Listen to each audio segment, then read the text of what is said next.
Hello everyone, welcome back to my channel. I hope आप सभी मस्त होंगे, स्वस्थ होंगे, बहुत अच्छे होंगे। एंड जिसका जिनका भी आज पेपर था, आई होप बहुत अच्छा गया होगा। आप लोगों ने अपना 100% दिया होगा। बहुत अच्छा रिज़ल्ट आप लोग का आए, यही उम्मीद रहेगी। एंड जिनका भी आगे आने वाला पेपर है, उनको ऑल द वेरी बेस्ट। आप लोग बहुत अच्छा करोगे। You guys will do it well. So yes, तो इस वीडियो में बेसिकली मैं अपनी जे के प्रेप के बारे में बताऊंगी, जो बिल्कुल एक रोलर कोस्टर रहा है। तो बात करते हैं। बेसिकली मेरी बात तो 2 साल पुरानी है। यस, बिकॉज़ हमने स्टार्ट ही करी थी 2024 में, आफ्टर जब मेरा बोर्ड एग्ज़ाम ख़त्म हुआ था। एंड मेरा बोर्ड का पेपर 13 मार्च को ख़त्म हुआ था। जो मेरा ऑप्शनल एक सब्जेक्ट था आईटी ख़त्म हुआ। एंड देन हम मज़े मज़े कर रहे थे, बिकॉज़ एज़ वी नो, मतलब हर कोई बोलता है राइट, एक बार तुम 10th कर लो, इतने अच्छे मार्क्स ले आओ, उसके बाद तो भाई ज़िंदगी में मज़े मज़े हैं।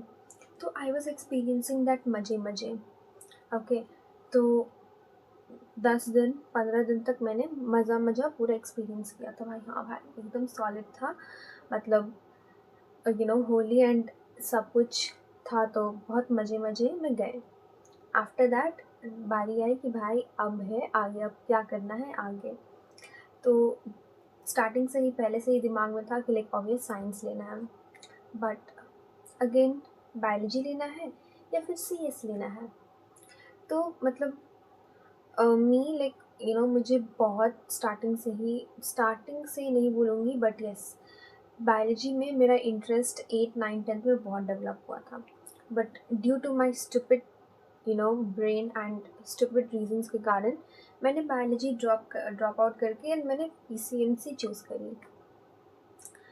10th से पहले बेसिकली जब मैं 10th में थी ना, तो मुझे जे के बारे में कोई तो आइडिया था नहीं। सबसे पहली बात, मुझे सिर्फ इतना पता था, लाइक 2 कॉम्पिटिटिव एग्ज़ाम्स के नाम ही पता थे, एक तो नीट और एक जे। तो नीट के बारे में बस इतना मुझे लगता था कि भाई अगर आप नीट निकालोगे ना तो एम्स जाओगे। अब कितना डिफ़िकल्ट ये सब मुझे कुछ आइडिया नहीं था भाई। मैंने कभी सर्च मारा भी नहीं है, ना मुझे इतना इंटरेस्ट आता था सर्च मारने में ये सब पे। तो मैंने ये सब कभी किया भी नहीं है। जेई का सिर्फ मुझे यही आइडिया था कि भाई हाँ भाई, 2 पेपर होते हैं, एक मेंस और एक एडवांस। कितना कट ऑफ जाता है, क्या क्या होता है, परसेंटेज का भी डिफरेंस मुझे आइडिया नहीं था भाई। मैं इतनी गधी थी उस पॉइंट पे कि लाइक मुझे परसेंटाइल एंड परसेंटेज का डिफरेंस ना 11th के एंड में आके पता चला, and that too from Tarun sir, जो लक्ष्य आई मीन जेई के बैच में थे, आई मीन अर्जुना। यस, तो भाई देखो, हुआ कैसे था मेरा स्टार्ट कि मेरी फ्रेंड ने, 10th की जो मेरी फ्रेंड थी, उसने मुझे रेकमेंड किया था अर्जुना बैच। पीडब्ल्यू को तो मैं जानती थी, because Samriddhi ma'am and Hrithik sir से मैंने बायोलॉजी एंड मैथ्स करा था, तो मुझे पता था पीडब्ल्यू होता है। लेकिन बैचेस होते हैं मुझे ये भी नहीं पता था। लेजिट मुझे बैचेस के बारे में भी नहीं पता था। एंड मेरी फ्रेंड ने बोला कि she is joining Arjuna batch, so even you take it. I was like ठीक है, तू ज्वाइन कर रही है तो इवन आई डू इट। तो तू जे करेगी तो मैं भी करूँगी। मैं इस चक्कर में मैं जे के मतलब मैं आई जे के फील्ड में। सोचो तो, मेरे दोस्त जिनसे मैंने बात करना स्टार्ट करी थी, उन्होंने बोला था कि भाई हम नीट जे कर रहे, तो है बस लाइक ठीक है, मुझे भी करना चाहिए क्या, तो मैंने भी करना स्टार्ट किया। मेरा स्टार्टिंग से ही कोई जे में इंटरेस्ट रहा नहीं है। मतलब मैं कोई जे का भूत सवार था, ऐसा कुछ मेरे में था ही नहीं भाई। मेरे दोस्त कर रहे थे इसलिए मैं कर रही थी, दैट्स इट। क्या करना है, क्यों करना है, इंटरेस्ट है कि नहीं, ये सब कुछ चाहिए नहीं। ये सब का मतलब मुझे घंटा फ़र्क नहीं पड़ रहा था उस पॉइंट पे।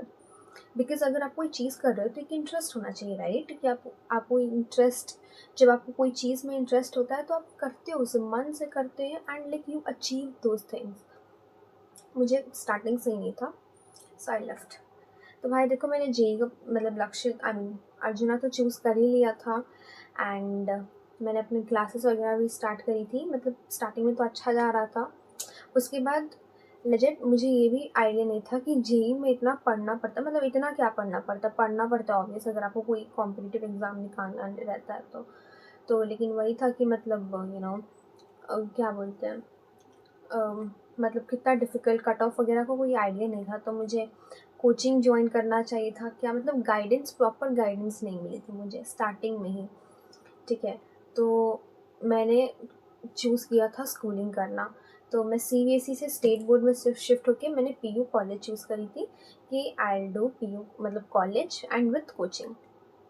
तो भाई मेरा कॉलेज स्टार्ट होता है मई में। टिल द टाइम आप देखो क्या होता है ना कि मई आई थिंक 24th या 25th को मेरा कॉलेज स्टार्ट हुआ था। उससे पहले हमारा रिजल्ट आया था एंड रिजल्ट देख के मैं ऑलरेडी अपना डिप्रेशन में चली गई थी। मैं 10th का रिजल्ट यहाँ पर अटैच कर दूँगी एंड मुझे ना लाइक ओवरऑल मतलब मेरे पास 6 सब्जेक्ट्स थे, एक ऑप्शनल था। तो ओवरऑल का मेरा परसेंटेज 89.9% बना था एंड 5 सब्जेक्ट को मतलब मिला के 93 या 92 पॉइंट समथिंग कुछ ऐसा बना था, मुझे याद नहीं है क्लियरली। मैंने maths I had fucked up in maths, मुझे सेट 3 मिला था 10th में, सो यस। एनीवेज या तो मैंने उसके बाद मेरा मूड ऑफ हो गया था पूरा अपना रिजल्ट वगैरह देख के। मैं ऑलमोस्ट आई थिंक 10 दिन तक मैंने क्लासेस नहीं करी थी, मेरा बैकलॉग वैसे भी स्टार्ट हो गया बनना। 10 दिन का बैकलॉग सोचो। एंड देन फिर मेरा कॉलेज स्टार्ट हो गया पीयू का एंड देन मैं वहाँ पे जाने लगी। तो मेरा रूटीन कैसा होता था मैं बताती हूँ। 9 o'clock मेरा कॉलेज स्टार्ट होता था and I use to come home around 4:30 घर पे, मतलब मेरा कॉलेज अराउंड 4 o'clock तक चलता था एंड समटाइम जब लैब्स एक्सटेंड करने रहते थे तो 4:30 तक भी एक्सटेंड होते थे, तब मैं घर 5 o'clock तक आती थी। अब जो अर्जुना बैच से होंगे उन्हें पता होगा कि लाइक हमारा जो क्लासेस होता था वो 4 o'clock से 8 o'clock तक रहता था। देखो स्टार्टिंग में तो बहुत सही था, ठीक है, सैटरडे संडे छुट्टी मिलती थी तो इट्स लाइक ठीक है भाई, अगर बैकलॉग है तो सैटरडे है भाई, संडे है, कंप्लीट कर लेंगे, ये कर लेंगे। लेकिन धीरे धीरे जैसे जैसे टाइम गया ना उन्होंने सैटरडे को भी इंक्लूड कर लिया भाई कि सैटरडे भी पढ़ाएंगे। फिर लाइक जैसे जैसे सिलेबस बढ़ते गया, ऊपर से उनका जो इंक्रीजिंग टाइम मतलब 2 घंटे का एक लेक्चर 2 घंटे का होता था, लाइक समटाइम्स वो 2.5 hours ऐसे ऐसे इंक्रीज करने लगे। और मुझसे संभालता ही नहीं था कि भाई मैं बोथ संभालूँ एंड नॉट बोथ, मतलब मैं अपना स्कूलिंग संभालूँ कि इधर संभालूँ। मतलब वैसे भी मेरे पास एक तो आते ही मैं इतना थक जाती थी, 4 o'clock घर आना एंड देन मैं बैठ भी नहीं पाती थी पढ़ने because already I was very tired. College से आना 7-8 घंटे का कॉलेज करके आओ, फिर वहाँ पे आके एंड देन आपको कोचिंग करना like till 8-8:30, it is difficult, it is really difficult। मुझसे नहीं संभलता था, तो भाई बहुत डिफ़िकल्ट था मेरे लिए। तो मतलब मई जून जुलाई ऐसे चलता गया एंड फिर हमारे मिड टर्म्स जब होते थे तो देखो एक चीज़ और हमारे मेरे कॉलेज में कैसा क्या होता था ना कि जैसे एक सब्जेक्ट के लिए 2 टीचर्स थी, ओके, मतलब मान लो फिज़िक्स पढ़ाना है तो 2 हमारी फिज़िक्स की टीचर्स थी। तो हमारा टाइम टेबल जैसे मान लो फॉर एन एग्जांपल अगर मंडे है आज, ठीक है, तो मंडे के जैसे 2 फिज़िक्स हो गया, 2 केमिस्ट्री हो जाएगा, 1 मैथ्स हो गया, नेक्स्ट डे 2 मैथ्स सब्जेक्ट हो जाएगा, 1 केमिस्ट्री, 2 फिज़िक्स, मतलब ऐसे ऐसे ऑल्टरनेटिव में 2 या मतलब एक ऐसे करके वो चेंज करके रहता था हमारा, ठीक है। तो मान लो पहला पीरियड मेरा फिज़िक्स का है, ठीक है, तो फिज़िक्स एक मेरी टीचर आती है फिज़िक्स की, वो मान लो मुझे पढ़ा के जाती है काइनेमेटिक्स, चलो ठीक है भाई, उन्होंने हमें काइनेमेटिक्स पढ़ाया। आफ्टर लंच जैसे अराउंड 1 o'clock हमारा मान लो दूसरा फिज़िक्स का पीरियड है, उस टाइम दूसरी हमारी फिज़िक्स की टीचर आती थी, वो पढ़ाती थी पार्ट 2 ऑफ फिज़िक्स। सोचो हमारा क्या हो सकता है उस टाइम, मतलब हम एक दिन में 2-2 चैप्टर पढ़ रहे फिज़िक्स का, घंटा मेरे को कुछ समझ नहीं आता था। आई किड यू नॉट, मतलब 11th-12th में मैंने दोनों साल स्कूलिंग करी है, अपार्ट फ्रॉम मैथ्स मुझे कुछ समझ नहीं आता था। सब मैंने सारा कुछ मेरा डिपेंडेंट था ऑन यूट्यूब, मतलब यूट्यूब से ही मुझे पढ़ना पड़ता था। तो इट वाज़ लाइक अगर मिड टर्म आया ना तो मिड टर्म जैसे मेरा एग्ज़ाम हो गया तो पार्ट 1 से भी चैप्टर्स रहते थे, पार्ट 2 से भी। अब सोचो अर्जुना बैच में पार्ट 2 तो चल नहीं रहा है, they will go with sequence कि भाई नहीं हमें ये पढ़ाना है तो हम यही पढ़ाएंगे, राइट। तो वो तो नहीं पढ़ाएंगे ना कि भाई तुम लोग का एग्ज़ाम है तो हम पार्ट 2 पढ़ा देंगे पहले, तुम पार्ट 1 लेटर करेंगे, ऐसा कुछ था नहीं। तो इट वाज़ लाइक अब देखो मेरा एग्ज़ाम है तो ऑब्वियस मुझे पढ़ना पड़ेगा उसके लिए बिकॉज़ मुझे वो इंटरनल मार्क्स की ज़रूरत है, नहीं तो मैं फेल हो जाऊँगी यार ऑब्वियस।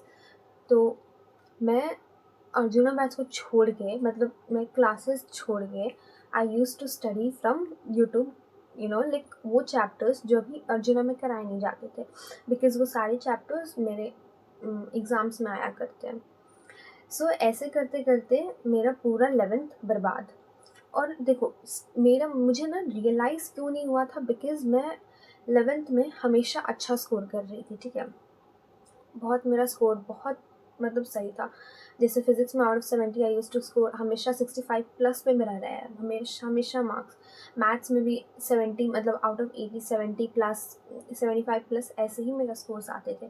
केमिस्ट्री में भी 65 प्लस के ऊपर ही रहता था हमेशा आउट ऑफ 70, मतलब बहुत सही था। इसलिए देखो एक टेंशन नहीं था मुझे उस पॉइंट पे कि मतलब।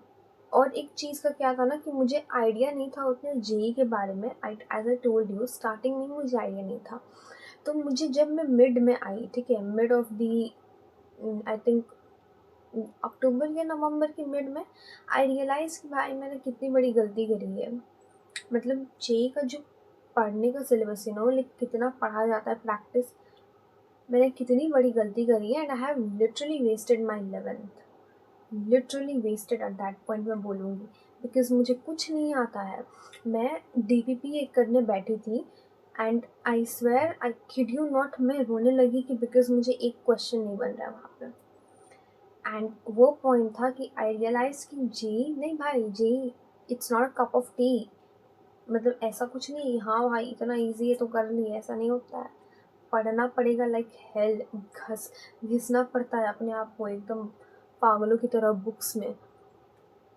एंड देन आई रियलाइज्ड, तो फिर उसके बाद तो मैं कुछ कर नहीं पा रही थी। जितना हो पाया थोड़ा थोड़ा चैप्टर्स, वो भी सिर्फ बोर्ड्स लेवल के ही कवर हुए थे। जेई का लेवल का कोई भी अच्छे से चैप्टर मेरे से कवर ही नहीं हो पा रहा था, बिकॉज क्या हुआ था ना कि आफ्टर नवंबर दिसंबर प्रिपरेटरीज आ गए थे। प्रिपरेटरीज में हमारा पूरा फुल सिलेबस था, फुल सिलेबस। और सोचो जनवरी के फर्स्ट, आई थिंक जनवरी की फर्स्ट वीक में ना अर्जुना में पार्ट 2 ऑफ फिजिक्स स्टार्ट हुआ था। और उस टाइम मतलब टीचर्स को, मतलब राजन सर भी इतना जल्दी जल्दी पढ़ाने लगे कि मतलब एक्स्ट्रा लेक्चर्स लेना, एक्स्ट्रा क्लासेस कराना, इट वाज लाइक बहुत कुछ होने लगा, लाइक लॉट ऑफ क्योर्स। और देखो अगर मैं लेक्चर्स ही नहीं कर रही हूँ, क्लासेस ही नहीं कर रही हूँ, तो टेस्ट भी मैं नहीं दे रही हूँ, ऑब्वियस सी बात है। मैं टेस्ट भी नहीं दिया करती थी, तो मेरा पूरा 11th वेस्ट हो गया, बिकॉज मैं मैनेज नहीं कर पा रही थी, बिल्कुल मैनेज नहीं हो पा रहा था मेरे से। तो मेरा आफ्टर नवंबर दिसंबर में मेरा पूरा प्रिपरेटरीज का पेपर रहा है। आफ्टर दैट जनवरी में भी मैंने एक प्रिपरेटरी लिखा था, जब वहाँ पे भी पूरा फुल सिलेबस था। देन फेब्रुवरी आता है, फेब्रुवरी के फर्स्ट वीक ऑफ फेब्रुवरी में हमारा फाइनल्स स्टार्ट हो जाता है। और देखो फेब्रुवरी के फर्स्ट वीक में जब तक अर्जुना बैच में आई थिंक लाइक अभी सिलेबस चल ही रहा था, कंप्लीट भी नहीं हुआ था। तो मैंने मतलब पूरा छोड़ दिया था अर्जुना बैच कि भाई अब ये कुछ होने वाला है नहीं, like there is no use कि आप इस पे बैठो, टाइम दो, मतलब कुछ नहीं हो सकता है। मैंने जितना ट्राई कर, मतलब मैंने बहुत घिसा था भाई, लेकिन नहीं हो पा रहा था मेरे से, ठीक है। एक तो मतलब गाइडेंस भी सही से नहीं थी मुझे, मतलब आइडिया नहीं था, ये भी बोलूँगी मैं। एंड लॉट ऑफ थिंग्स, मतलब टाइम भी मुझसे मैनेज बिल्कुल नहीं हो पा रहा था, बिकॉज कॉलेज से आना 4 बजे, आफ्टर दैट 4.5 घंटा का क्लासेस करना, इट्स नॉट अ जोक भाई, बहुत डिफ़िकल्ट होता था। थक के आना, वैसे ही बैठना, यहाँ तक कि आई यूज़ टू कम और मैं यूनिफॉर्म में ही बैठे बैठे अपना लेक्चर कभी कभी लगाती थी। लेकिन इतना टायरिंग हो जाता था कि एक पॉइंट में मैं जो भी पढ़ रही हूँ, मुझे नींद आ रहा है, मुझे सोना आने, मतलब इतना नींद आने लगता था, इतना थकान महसूस होता था कि I used to just close कि भाई ये भी करने लायक है नहीं। तो 6 बजे से पढ़ते थे। एंड उस मतलब ऐसे ही करते करते पूरा साल निकल गया। फिर फाइनल्स हुआ मेरा 11th का, which was in the first week of February में फाइनल्स हुआ। And I think 22 of February को हमारा ही फाइनल्स ख़त्म भी हो गया था। और हमारे कॉलेज से अनाउंसमेंट आती है कि भाई, आई रिमेंबर क्लियरली, वो फ्राइडे का दिन था, फ्राइडे वॉज द डे जहाँ पे मेरा 11th का फाइनल्स ख़त्म हुआ था। और आई हैव लिटरली, मैंने बहुत अच्छे मार्क्स स्कोर करे थे 11 में। और देखो मार्क्स तो अच्छे आते थे, ठीक है, बट मुझे टॉपिक्स की भी आइडिया थी, लेकिन सिर्फ वो बोर्ड्स लेवल आप मान लो कि ठीक है, बोर्ड्स के लेवल के मैं क्वेश्चन सॉल्व कर सकती हूँ, बट मेंस ये सब के डेप्थ में मुझे कोई आइडिया नहीं था, कोई चैप्टर का आइडिया नहीं था। डेप्थ में अगर पूछ लो आप, कोई क्वेश्चंस मुझसे नहीं बनते थे, नहीं बनेंगे। 11th में मेरा पूरा हाल ऐसा था, that is why I considered myself as a 11th wasted, because obvious मुझे कुछ आइडिया ही नहीं है, लाइक मैं कुछ कर ही नहीं पा रही हूँ, तो obvious I am 11th wasted student. मेरे 11th में फाइनल्स में भी बहुत अच्छे मार्क्स आए थे, लाइक मैंने बहुत अच्छा परसेंटेज स्कोर किया था। मैं वो भी यहाँ पे अटैच कर दूँगी मेरा मार्कशीट। तो फरवरी, आई मीन सॉरी, 22 फरवरी का मेरा लास्ट एग्ज़ाम था 11th का। And then Friday was the day, हमें सैटरडे छुट्टी मिली, Sunday was as usual holiday. फिर मंडे से हमारा 12th स्टार्ट हो गया। अब 12th की कहानी मैं आपको दूसरे व्लॉग में बताऊंगी, बिकॉज 12th एक तो बहुत ही घटिया से भी घटिया रहा है मेरे लिए। इतना ट्रॉमेटाइज हुई हूँ मैं 12th में, क्या से मैंने मतलब क्या सोच के मैं 12th में एंटर मैंने करा था, एंड क्या मैं मतलब कैसे मैं निकल रही हूँ एज अ 12th ग्रेडर। मेरे साथ कितना कुछ हुआ है। I let you guys know in the next video. So till then you guys, आप लोग अपना एग्ज़ाम पे भी फोकस करो, बिकॉज आपका एग्ज़ाम्स चल रहा है। तो yes, till then, bye bye, see you guys in the next video, and please like and subscribe my video.